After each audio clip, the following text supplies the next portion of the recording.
That's a really hard pill to swallow. Welcome to Breaking Waves. My name's Allie, and this is Ben. 4 years ago, we bought our Scepter 41 sailboat, Kiana, and have been cruising around the Pacific Northwest while we fix her up. I got dinner! Oh, and this is Bruce, our boat dog. After lots of hard work, we left our Canadian home behind in search of adventure, warmer weather, and the perfect anchorage with access to surf nearby. Follow the journey by pressing subscribe.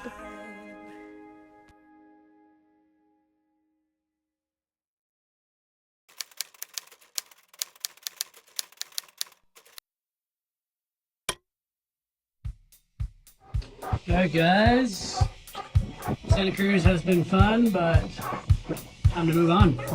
Been a slice! Today's passage was a short hop from Santa Cruz across the bay to Monterey.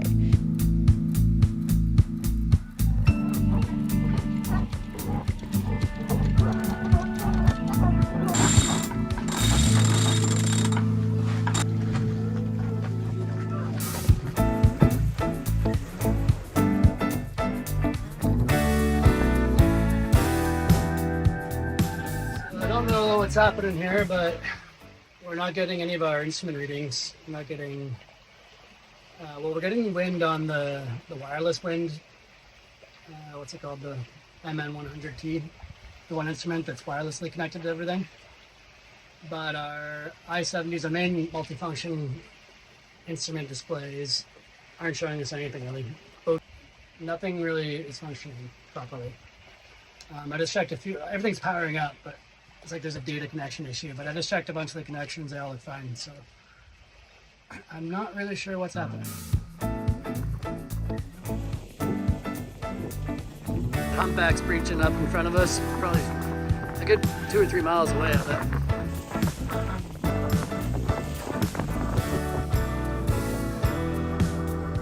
Beautiful sailboat. The sun, just enough wind, not too much. No swell. It's nice that without our autopilot working, the boat's fully balanced right now and just sailing itself on a closed hull towards Monterey. We got humpback whales breaching in front of us. Nice sunshine. I'm a little annoyed that our instruments aren't working, but I'm sure I'll figure that out later. Looking forward to getting this boat a little more dialed. It's still a pleasure to sail, but it's more of a pleasure to sail when everything's working, especially autopilot.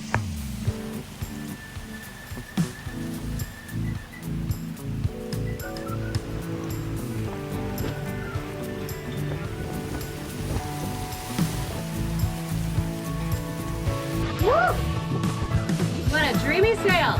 We almost lost Benjamin there. He's pretty grumpy about the instruments. Understandably. However, we have combated such frustrations with 12 knots of wind. We are going 7 knots on a closed-ish hull, halfway between a beam and a closed hull. There's no swell, but a heck ton of marine life just dancing around us. There's no clouds. There's a lot of sunshine. And I think he's coming back to us. He's gonna be okay.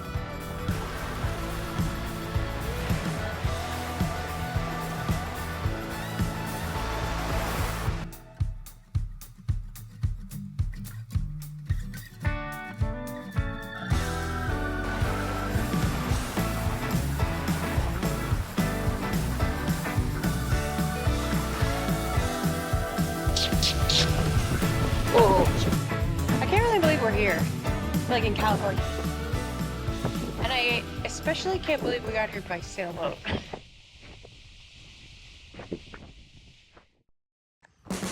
Monterey, baby. Not grumpy anymore. It's pretty cool here. It's hot and sunny. Nice beach. The sunshine just makes me so happy. We anchored to the left of the pier, right in front of the beach, and ended up being front row and center for a dinghy race. I want to go dinghy racing. You'd have to learn how to sail first.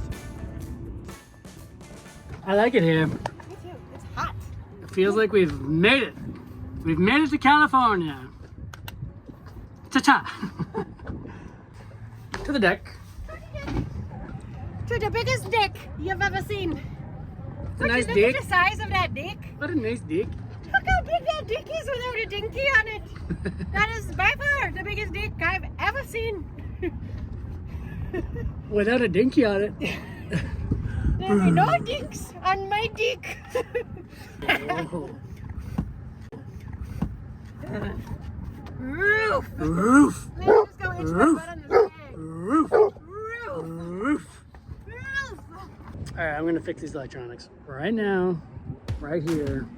This is happening. So we're tearing apart the boat yet again.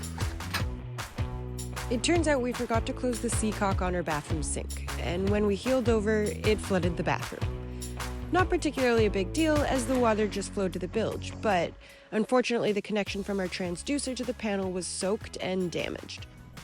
So this is the connection that I am suspect of. Since our Raymarine electronics are like Christmas lights, if one doesn't work, then none of them will. So we would need a new cable. A fairly easy fix in the scheme of things. We would just have to spend some time hunting down a cable, and would have to live without electronics until we did. Okay, this next sequence of events happens really fast, so I just want to do my best here for you. We're packing up the boat because we're planning on leaving really early the next morning, when I notice that there's a whale in the anchorage with us.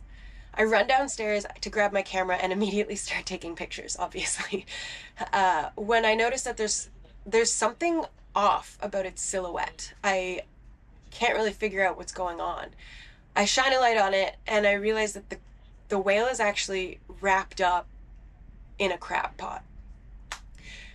So I run downstairs to tell Ben that there is a entangled whale right beside us, and also to Google what the heck you're supposed to do in that situation. The first thing it says is to not approach it, but to call the Coast Guard and the NOAA and report the entangled whale. I called the Coast Guard, and then I immediately ran back into the cockpit to continue trying to get footage. We had already taken our outboard off of the dinghy in preparation for putting it on deck, and it was still tied to the sailboat, so I decided to jump into the dinghy to try to get a better shot of the whale. And the whale swam right up beside me. Like, right up beside me. He's right here. He's right here. Holy shit.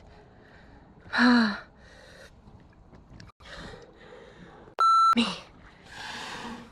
I'm scared. That's his front. This is his back. He's right there. You see that's his arm? He's a humpback. Slow down. Slow.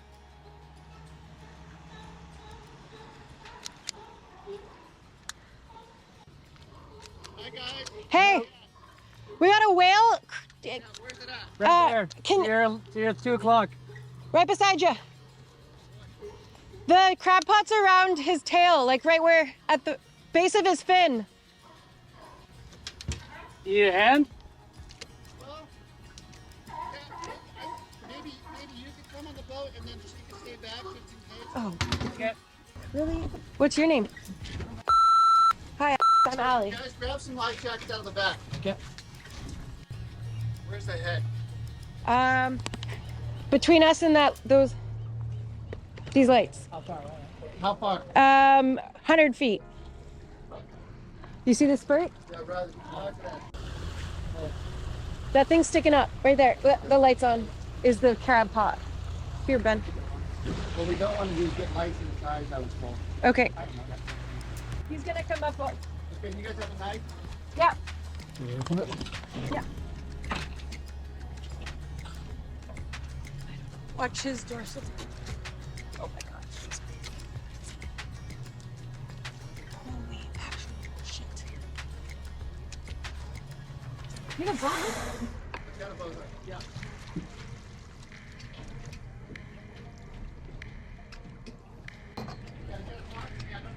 He's cutting it. You got it.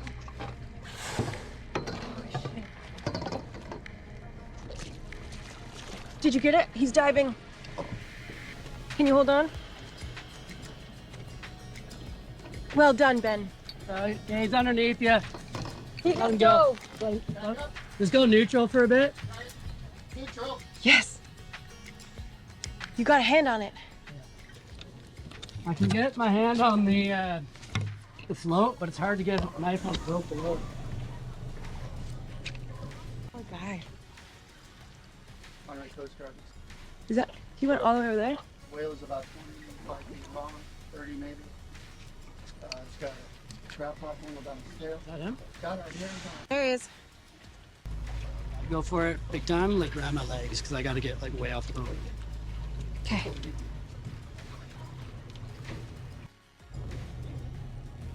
This has got to be one of the saddest things.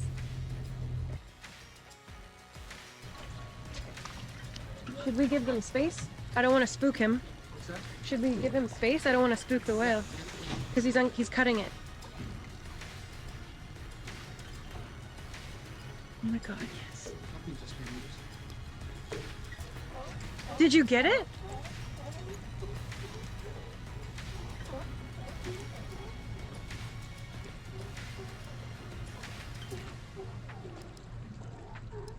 Ben, you cut him free? I mean, I got the float off. But is there still line around his tail?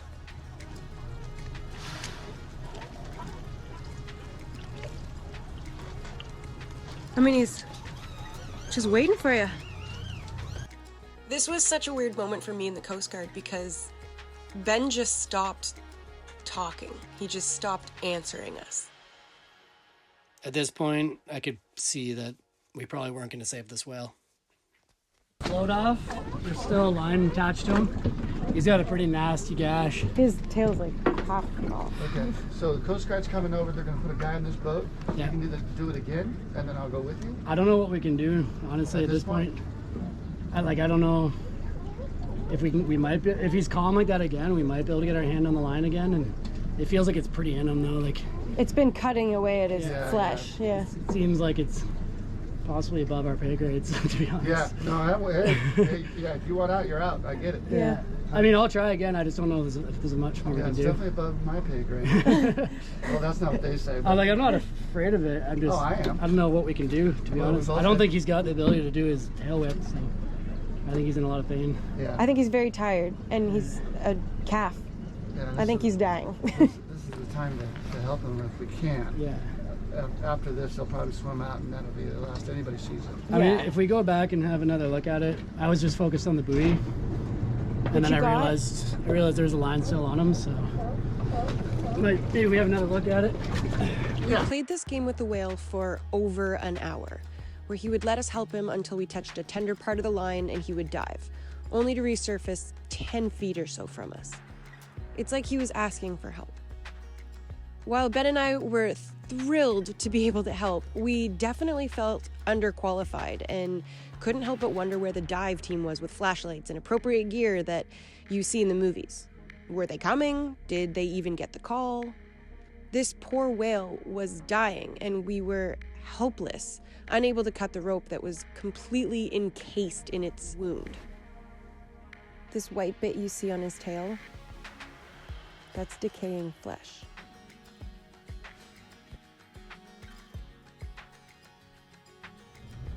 Well, you got the float. Got the float, didn't get the rest. Sad to say, I think the whale's a goner. Yeah, his tail was in rough shape. Yeah, not the ending to the story we hoped for there. Really sad.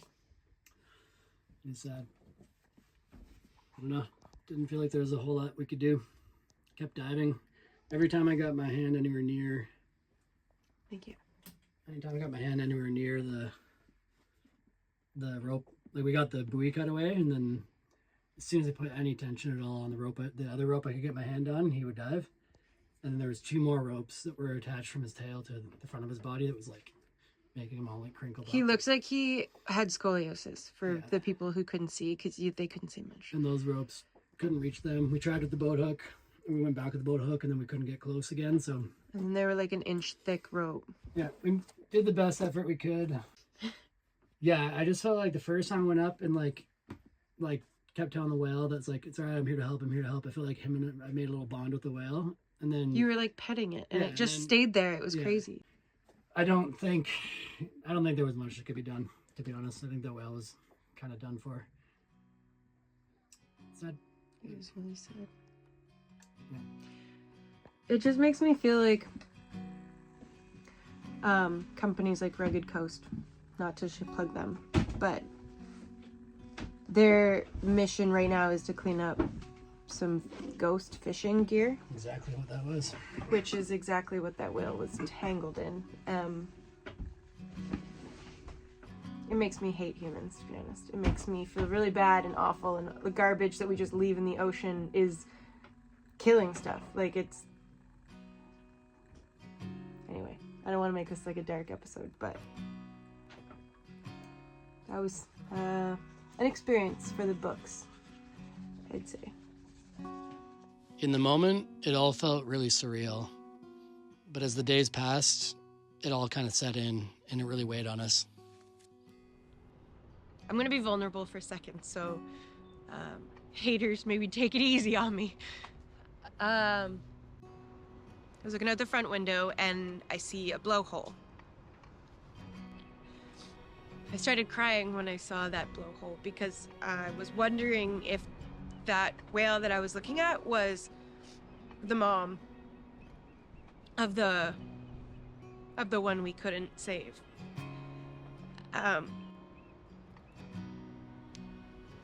And I just felt overrun with guilt and grief and wondering if we couldn't have done something different that maybe would have had a different outcome.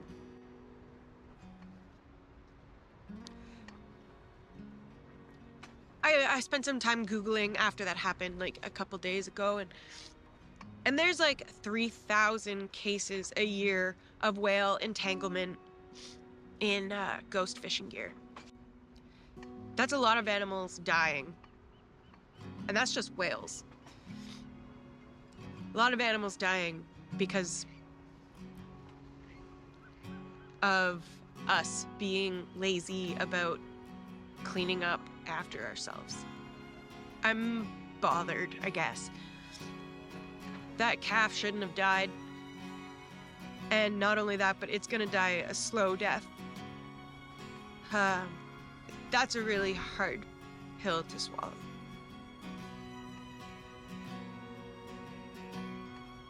I don't know why I'm telling you guys this. I think I'm just trying to keep the channel real, and that was an experience.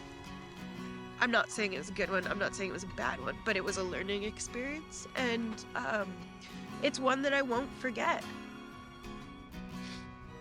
Every time I see a whale now, I'm just gonna think about it. I think about where he is, think about if it's his mom, and think about how humans need to do better.